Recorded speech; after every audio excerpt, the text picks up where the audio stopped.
Hello friends, नमस्कार। मैं श्रेय रावल, आपको मेरी चैनल ट्रेडिंग विद श्रेय रावल में आप सभी का स्वागत करता हूं। अभी हम क्वार्टरली एनालिसिस कर रहे हैं। उस सीरीज़ में हम हाईटेक स्टील करके एक कंपनी है, उसका हम एनालिसिस देखेंगे। और मोस्टली ये एक मल्टीबैगर टाइप स्टॉक है जिसने 5 साल के अंदर कम से कम 10 टाइम्स मल्टीबैगर रिटर्न दिए हैं। तो आगे का प्लान और पॉलिसीज़ क्या है मैनेजमेंट की, वो सब हम आगे के पार्ट में देखते हैं।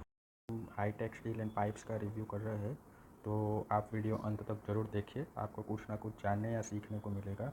अगर आपको कुछ सीखने को मिलता है तो चैनल को लाइक, शेयर और सब्सक्राइब कीजिए। नमस्कार। अभी हम वीडियो में आगे देखेंगे। जैसे कि आपको पहले मैं ये कंपनी का ब्रीफ देता हूँ कि ये कंपनी क्या करती है, कहाँ पे ओरिजिनेटेड है और इनका क्या क्या ऑपरेशंस है। तो जैसे आप देख सकते हैं हाईटेक स्टील एंड पाइप्स का है, और ये मैंने एक्सट्रैक्ट लेके रखा है एनुअल रिपोर्ट्स में से 2023-24 का, जो आप इजीली एनएससी की वेबसाइट पे से देख सकते हैं। तो आपको ये पता करना ज़रूरी रहता है कि ये कंपनी के ऑपरेशंस क्या क्या है, कैसे कैसे, मतलब कहाँ कौन से एरिया में है, प्लस क्या उनका प्रोडक्शन कैपेसिटी है। तो आप ये मैप के थ्रू देख सकते हैं कि इनके टोटल 6 प्लांट्स है। एक तो साणंद गुजरात में सबसे बड़ा प्लांट है, और उसके बाद इनका प्लांट आता है सिकंदराबाद में, और उसके बाद ये जो है ये हिंदूपुर आंध्र प्रदेश में पड़ता है, और एक खोपली करके है मुंबई के पास, वहाँ पे भी इनका एक प्लांट है, मेजर प्लांट जिसको हम बोल सकते हैं। तो साणंद में इनके कुल मिला के 2 प्लांट्स है। तो इसके आगे देखते हैं, और इसमें से मेन बात ये है कि ये साणंद में काफ़ी सारा एक्सपांशन कर रहे हैं, और ये अभी उनका लार्जेस्ट ऑपरेटिव प्लांट है। और उसके बाद जो सिकंदराबाद है, वहाँ पे भी वो काफ़ी एक्सपांशन मोड में है। और ये कुछ मार्क्यू इंस्टीट्यूशंस एंड क्लाइंट्स है जो हाईटेक स्टील एंड पाइप्स के हैं। तो आप उसमें देख सकते हैं कि काफ़ी मार्क्यू, मतलब बड़े बड़े नाम्स है, जिसमें से रिलायंस हो गया, ये जो अभी रिसेंटली लिस्टिंग हो गई एफकॉन्स हो गया, और जियो हो गया, टाटा हो गया। तो आप इसमें से एक चीज़ एनालाइज कर सकते हैं कि ये जो कंपनी कैटर कर रही है वो मोस्टली ऑयल मार्केटिंग कंपनीज है। फिर जो हमारी ढांचागत जो जिसको बोल सकते हैं, वो ऐसी कंपनीज जैसे कि दिल्ली मेट्रोस है, भेल है, एल&टी है। तो ये हमारा मतलब इंफ्रास्ट्रक्चर की रिलेटेड जो भी कंपनीज़ वगैरह है उसमें भी है, प्लस टेलीकॉम वगैरह कंपनीज़ है उसमें भी इनका कंट्रीब्यूशन है। और जो बड़े बड़े पावर प्रोजेक्ट्स और ये दूसरे टाइप के जो रहते हैं उसमें भी इनका कंट्रीब्यूशन रहता है। और ये डीएलएफ है जो मतलब हाउसिंग वगैरह के सेक्टर है, उसमें भी एनसीसी मतलब उनका डोमिनेंस है। अभी बात करते हैं तो ये इनके की प्रोडक्ट्स है, और आप इसको देख सकते हैं। और ये कहाँ कहाँ पे कैटर करते हैं उसका भी डिटेल एनालिसिस है। जैसे कि एग्रीकल्चर आ गया, फिर ट्रांसपोर्टेशन आ गया, हाउसिंग आ गया, रोड आ गया, fire fighting, commercial housing, telecom और ऑटोमोबाइल इंडस्ट्रीज़ में ये सब यूज़ होते हैं। और इनके मार्केट जो जहाँ पे इनका मेजर यूज़ हुआ है या वन ऑफ द क्लाइंट है ये कंपनी के, इसमें हाउसिंग प्रोजेक्ट आ गए, और जल जीवन, ये जो जिनका मिशन है, नरेंद्र मोदी स्टेडियम जो बना है क्रिकेट का, उसमें भी इनका मतलब स्टील वगैरह का पाइप्स और वो यूज़ हुए हैं। प्लस आप देख सकते हैं कि हाई स्पीड बुलेट ट्रेन है, डेडिकेटेड फ्रेट कॉरिडोर जो अभी बन रहा है, नेशनल एक्सप्रेसवे, 5G टेलीकॉम और सोलर माउंटिंग पावर्स टावर्स वगैरह में भी इनका इनका इनकी पाइप्स और स्टील्स वगैरह का यूज़ होता है। आगे देखते हैं। ये जो मैंने आपको ब्रीफ किया था इनिशियली कि इनका प्रेजेंस से मेजर लोकेशन पे ये जगह पे है, और उसमें से आप देख सकते हैं कि इनका जो ऑपरेशनल टनेज कैपेसिटी था, टन्स कैपेसिटी, वो काफ़ी इंक्रीज़ हो रहा है। आप देखोगे तो ऑलमोस्ट 2023 के अगेंस्ट में टू मतलब 1,25,000 का था, उसके सामने 2,95,000 का हो गया।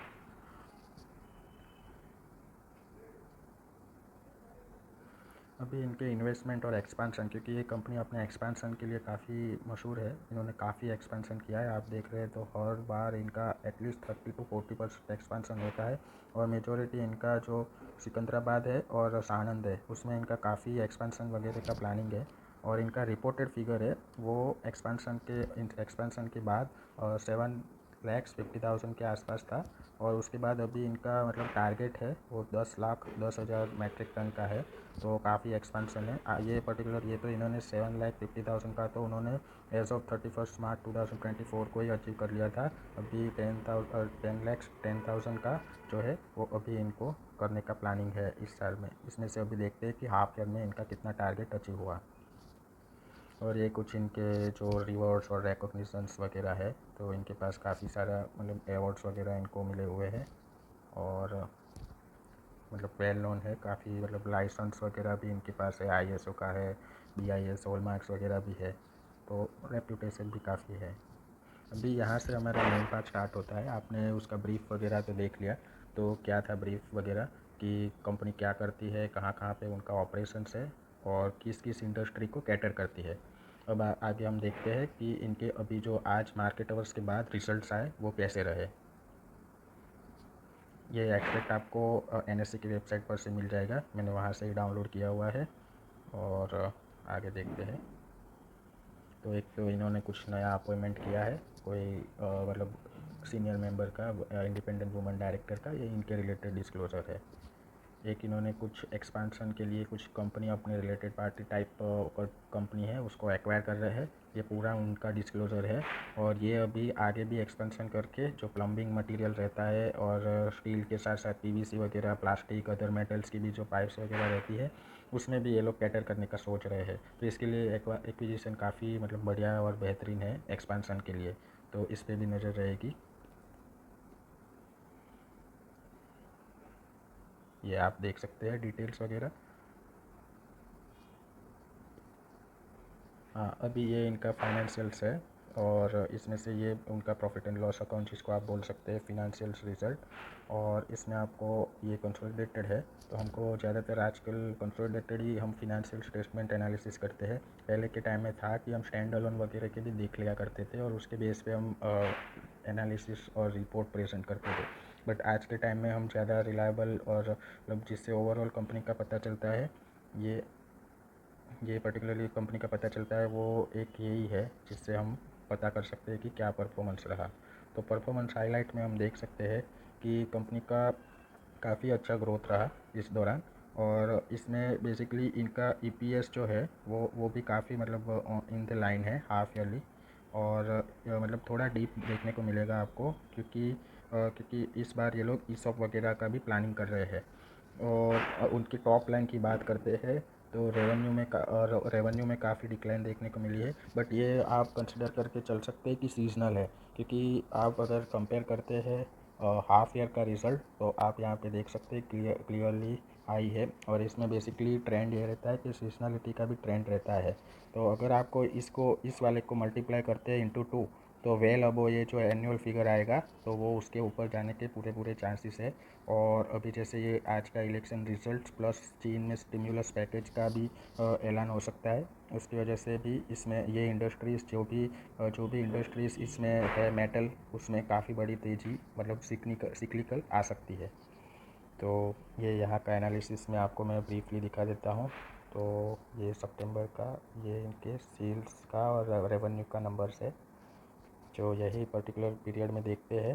तो हाफ ईयरली इनका टोटल क्यूमुलेटिव इतना हुआ। ये हाफ ईयर के फिगर्स है और ये क्वार्टर एंड के फिगर्स है। तो आप देखो कि ये तीन मतलब आप ब्रीफली ऐसे देख सकते हैं कि ये 3 महीने के हैं और ये 6 महीने के हैं। तो 3 महीने के काफ़ी अच्छे फिगर्स रहे। और ये आपको यहाँ से ये पता करना है तो आप ये दोनों को मिला के भी ये इसको डिराइव कर सकते हो, ये प्लस ये, तो कुल मिला के ये आपका फिगर्स डिराइव हो जाएगा। तो चलो इसके अलावा हम देख लेते हैं कि कॉस्ट ऑफ मटेरियल्स वगैरह भी मतलब इन लाइन ऑफ मतलब सेल्स इनका कम हुआ है but cost of material increase हुआ है। तो मतलब काफ़ी सारा स्टॉक इन्वेंट्रीज वगैरह में भी होल्ड अप है। इसकी वजह से आप यहाँ पे देख सकते हैं कि स्टॉक इन ट्रेड है और जो इन्वेंट्रीज है वर्क इन प्रोग्रेस है वो काफ़ी मतलब नेगेटिव फिगर शो कर रहा है। तो एक तरीके से अच्छा है कि ये इनकी पास काफ़ी इन्वेंट्री होल्ड अप है और ये नेक्स्ट क्वार्टर्स में, आने वाले क्वार्टर्स में इसको एक्सपांड करके, इसको सेल आउट करके काफ़ी अच्छे प्रॉफिट्स कमा सकते हैं। और यहाँ पे देखते हैं तो इनके परचेज स्टॉक इन ट्रेड में कम हो गए हैं और फाइनेंस कॉस्ट थोड़ा बढ़ा हुआ है। और डेप्रिसिएशन, हाँ ये फिगर्स काफ़ी इम्पोर्टेंट रहता है क्योंकि इससे हमें ये पता चल रहा है कि कितना वो लोग असेट को कैपिटलाइज कर रहे हैं। जैसे आप देख सकते हैं कि ये क्वार्टर में भी इतना था और यहाँ पे भी इतना था, तो ऑलमोस्ट आप कह सकते हैं कि 30 to 40% इन्होंने असेट इंक्रीज़ किया होगा। ये मतलब लास्ट को सितंबर से लेके इस सितंबर 2024 तक। तो इससे क्या होता है कि इससे हमें पता चलता है कि ये कंपनी वाकई में एक्सपेंशन कर रही है। तो अगर अगर कोई कंपनी अगर एक्सपेंशन में नहीं है और मतलब ऐसे फेक दिखा रही है तो यहाँ से आप पता कर सकते हैं। इसके बाद टैक्स वगैरह के फिगर्स है और सबसे सरप्राइजिंग फिगर्स ये है कि इसमें यहाँ पे आप प्रॉफिट देखिए और यहाँ पे देखिए। तो ये तकरीबन आप मान के चल सकते हैं कि और मैं कैलकुलेट करता हूँ 72% का ईयर ऑन ईयर प्रॉफिट में हाइक है। तो ये काफ़ी मतलब बॉटम लाइन इनकी सही हो गई है। मोस्टली ये जो प्रॉफिट में हाइक दिख रहा है एक तो ये इनके स्टॉक रिलेटेड है उसकी वजह से है, और इनके कुछ खर्चे वगैरह जो यहाँ पे परचेज है स्टॉक इन ट्रेड में वो भी एक काफ़ी कम हो गए हैं लास्ट में। तो ये कुल मिला के अच्छी बात है। तो आप इससे ये पता कर सकते हैं कि कंपनी एफिशिएंटली वर्क कर रही है और सही है। तो इनका मतलब और कुछ मतलब एनालिसिस करने को छूटता नहीं है। आपको आगे भी इसके बारे में मैं रिलेटेड और जानकारी दे रहा हूँ। और ये देख सकते हैं कि आपका स्टैंड अलोन है। तो स्टैंड अलोन को आजकल हम ज़्यादा इतना एनालिसिस करते नहीं है। उसमें आपको देख सकते हैं कि स्टैंड अलोन में इनकी रेवेन्यू इंक्रीज़ हुई है। तो जो ये यहाँ पे जो इम्पेक्ट था पिछली वाली स्लाइड में, तो ये जो इम्पेक्ट था वो दूसरी कंपनी की वजह से भी हो सकता है। मतलब कि दूसरी जो उनकी सब्सिडीज़ है उसने परफॉर्म अच्छा नहीं किया होगा इस बार, या फिर उसको एक्विजिशन के टाइम पे कुछ मतलब एडजस्टमेंट हुए होंगे तो उसके हिसाब से ये मतलब डिक्लाइन दिखा रहा है। पर इंडिविजुअली कंपनी का परफॉर्मेंस काफ़ी शानदार रहा है और आप देख सकते हैं कि प्रॉफिटेबिलिटी में भी काफ़ी बड़ा हाइक आया हुआ है। और आप यहाँ पे एक चीज़ देख सकते हैं कि इनके शेयर्स बढ़े हुए हैं। तो नंबर ऑफ़ शेयर्स बढ़ जाएंगे तो ऑब्वियस है कि इनका ईपीएस डाइल्यूट होगा। पर आप देख सकते हैं कि लास्ट ईयर के कंपैरिजन में इस साल मतलब ईपीएस बढ़ा है। तो ये इसलिए बढ़ा है कि इनकी प्रॉफिटेबिलिटी बढ़ी हुई है। और भले ही इनके शेयर्स नंबर ऑफ़ शेयर्स बढ़ गए ईसॉप की वजह से, बट इनकी प्रॉफिटेबिलिटी की वजह से उनका ईपीएस इंटेक रहा है। इतना मेजर डिक्लाइन नहीं हुआ है जितना होना चाहिए था। तो ये एकदम पॉजिटिव न्यूज़ है। तो इसकी वजह से ये आउट परफॉर्म कर रहा है। ये बैलेंस शीट भी देख रहे हैं तो बैलेंस शीट में भी आप देख सकते हैं कि काफ़ी बड़ा चंक है जो मतलब पिछली बार से इस बार में हम कंसोलिडेटेड पे फोकस कर रहे हैं। तो वर्क इन प्रोग्रेस बढ़ा है। तो कुछ प्लांट वगैरह जो है वो अभी बन रहे हैं। तो वो भी जितना भी पोर्शन इसमें है वो कंटिन्यूसली आप देखोगे तो हर बार ये फिगर्स एडेड होके ही आ रहा है, क्योंकि इसमें काफ़ी तेज़ एक्सपेंशन चल रहा है। और इन्वेस्टमेंट वगैरह है, लोन भी कुछ इन्होंने एक्सपेंशन के लिए ली है तो वो अच्छी बात है। और इन्होंने मतलब करंट नॉन करंट एसेट भी इनका बढ़ा है। तो सही सही पैरामीटर्स पे चल रही है कंपनी। इन्वेंट्री जैसे मैंने बताया कि काफ़ी बढ़ी हुई है। ट्रेड रिसीवेबल्स भी बढ़े हुए हैं। ऑब्वियस है कि उनका सेल्स वगैरह के रिसीवेबल्स काफ़ी बढ़ेंगे क्योंकि एक्सपेंशन हो रहा है। बैंक बैलेंस भी काफ़ी अच्छा है। और ये आप देखोगे कि शेयर कैपिटल भी बढ़ा हुआ है। तो ये एक मेन ईसॉप का फैक्टर है। और उनके कुछ वारंट्स वगैरह थे जो शेयर के अगेंस्ट में दिए हुए थे वो अभी इस बार इन्होंने एनकेस कर दिए है। उनका इंस्टॉलमेंट चला गया, इसलिए इनको कैपिटल यहाँ से भी इन्होंने काफ़ी बड़ा कैपिटल रेज कर लिया है। बोरोइंग जो कि कम हो गई है, यहाँ पे इन्होंने इंक्रीज़ कर लिया अपना टॉप लाइन जो इक्विटी है उसमें, और इनका बोरोइंग्स अभी कम हो गया है। तो ये बहुत ही पॉजिटिव बात है क्योंकि अपने ओनर्स की कैपिटल मतलब ओनर्स ही इसमें पैसे लगा रहे हैं। तो मतलब कि उन ओनर्स का भी कंपनी में ट्रस्ट बना हुआ है, इसलिए ये काफ़ी इम्पोर्टेंट फिगर है। और ट्रेड पेबल्स भी बढ़ेंगे क्योंकि इन्वेंट्री का होल्डअप है। फाइनेंशियल लायबिलिटी तो कम होगी क्योंकि इनका बोरोइंग भी कम हुआ है। तो ये कुल मिला के बैलेंस शीट साइज़ है इनका वो भी काफ़ी बड़ा हुआ है लास्ट टाइम के मुकाबले। अब हम आगे देख लेते हैं। ये इनके नोट्स टू अकाउंट है जो मैंने आपको अभी बताया। ये शेयर्स का क्यों बढ़ा हुआ है ये इसका नोट है, ये आप पढ़ लेना। और एक ये दूसरा है कि जो वारंट का मैंने बताया था जो अदर इक्विटीज़ में ऐड हुए हैं यहाँ पे, जो मैंने हाईलाइट करके रखा था आपको, ये वाला।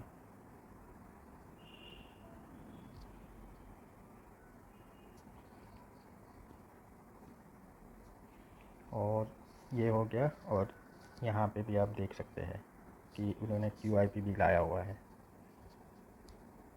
तो QIP जरिए भी इन्होंने 184 पे इन्होंने प्लेसमेंट करवाया है। जबकि अभी अभी आज की डेट पे इसका प्राइस सेम है क्योंकि आज कुछ डिक्रीज़ होके 3% जितना डिक्रीज़ होके यहाँ तक आया हुआ है। तो आप ये प्राइस को एज ए सपोर्ट मान सकते हैं क्योंकि इस रेट पे काफ़ी सारे इन्होंने अलॉटमेंट किए हुए हैं, जो बड़े बड़े इंस्टीट्यूशंस वगैरह ने खरीदे हुए हैं। तो ये अभी सपोर्ट पे ही है, तो शायद कल इसमें काफ़ी अच्छा बाउंस मिल सकता है, बट डिपेंड्स है कि क्या ग्लोबल कंडीशंस है, कैसा है। बट रिज़ल्ट के हिसाब से मतलब लॉन्ग टर्म में तो काफ़ी अच्छा ग्रोथ है, बट कल का है, कल का कल अभी शॉर्ट टर्म के लिए नहीं सोच सकते, लॉन्ग टर्म के लिए अच्छा रिकमेंडेड स्टॉक है। और कुछ डिटेल्स देख लेते हैं। जैसे ये इनका कैश फ्लो है, तो cash flow and cash equivalent में भी काफ़ी इनके पास हेल्दी कैश बैलेंस है। और जो इनका यहाँ पे आप देख सकते हैं कि non current liability, non current asset, वो सब में भी डिक्रीज़ है। और लोन भी इन्होंने रीपे कर दिया है। और इन्होंने फाइनेंसिंग के ज़रिए इतने इकट्ठा कर लिए हैं पैसे इस बार ही। जो शेयर वारंट का जो मैंने बताया अभी, इतने तो इन्होंने इक्विटी पोर्शन में ऐड कर लिए। और इन्होंने लोन जो छोटी मोटी थी CCOD वगैरह वो भी रीपे कर दी होगी, और अदर लोन भी रही, तो ये फाइनेंशियल कॉस्ट भी इनकी कम हो गई। तो ये काफ़ी इनकरेजिंग नंबर्स है कि मतलब उन्होंने मतलब कंपनी के ओनर्स और जो शेयर होल्डर्स है वो कंपनी में भरोसा जता रहे हैं, और वो जो बोरोइंग्स और जो भी है उसको कम करके अपने एक्सपेंशन गोल को अचीव करने का प्लान कर रहे हैं। ये हमने देख लिया। आपको और कोई डिटेल्स या जानकारी चाहिए तो आप ये यहाँ से ले सकते हैं। और ये भी सेम टू सेम ही है, स्टैंड अलोन के नोट्स है, और ये थे कंसोलिडेटेड के नोट्स थे, तो ज़्यादा फ़र्क नहीं है। और ये ऑडिटर्स का रिपोर्ट है। ऑडिटर्स की रिपोर्ट में भी ऐसे कुछ हाईलाइटेड नहीं है, क्लीन टाइप रिपोर्ट है, तो इसमें भी हमें ज़्यादा कुछ देखने का है नहीं। और इसमें इन्होंने सेपरेटली सब्सिडीज़ वगैरह का भी डिस्क्लोजर रिक्वायरमेंट के हिसाब से दे के रखा हुआ है। ये कंसोलिडेटेड का ऑडिट रिपोर्ट है, तो इसमें आप यहाँ पे देख सकते हैं। ये इनकी होल्डिंग कंपनी है जिसका अभी हमने एनालिसिस किया, और ये 3 इनकी सब्सिडरीज़ है। तो ये 3 सब्सिडरीज़ को मिला के जो हमारा फर्स्ट पे था, वो हमारा जो कंसोलिडेटेड फिनेंशियल स्टेटमेंट है वो डेवलप हुआ था। ये भी ऑडिट रिपोर्ट है, ये सेम ही होंगे। Thank you. तो मैंने ये आपके लिए एक छोटा सा प्रेजेंटेशन बनाया। जनरली ये हम हमारे क्लाइंट्स वगैरह को बनाने के लिए डिटेल में हम इसका प्रेजेंटेशन वगैरह प्रिपेयर करके उनको दिखाते हैं, बट मैंने सोचा कि अभी एक यूट्यूब चैनल के माध्यम से मैं और ज़्यादा से ज़्यादा रीच पा सकूं और ज़्यादा से ज़्यादा लोग इसका फ़ायदा उठा सके, इसलिए इस बार मैंने यूट्यूब पे डाला हुआ है। तो आपको इससे काफ़ी अच्छी जानकारी मिली होगी। और अगर आपको ये वीडियो पसंद आया है तो आप हमारे चैनल को लाइक, शेयर और सब्सक्राइब कर दीजिए। हमने काफ़ी समय निकाल के आपके लिए डिटेल में एनालिसिस करके यहाँ पे पुट किया हुआ है। और मैं एक बात का डिस्क्लोज़र देना चाहूँगा कि हम सेबी रजिस्टर्ड एडवाइज़र्स नहीं हैं, और आपको ये कोई स्टॉक रिकमेंडेशन वगैरह भी नहीं है। आपको मतलब अगर बाय करना है या सेल करना है, कुछ भी इस स्टॉक या फाइनेंशियल डिसीजन लेना है, तो आपके इन्वेस्टर एडवाइज़र से क्लैरिफिकेशन ले लीजिए। Thank you for your time. And मैं आपको ज़्यादा से ज़्यादा इस टाइप के वीडियोस वगैरह प्रेजेंट करके आपको डिटेल एनालिसिस बना के दूंगा, जैसे इसलिए आप तुरंत ही सब्सक्राइब कर लीजिए।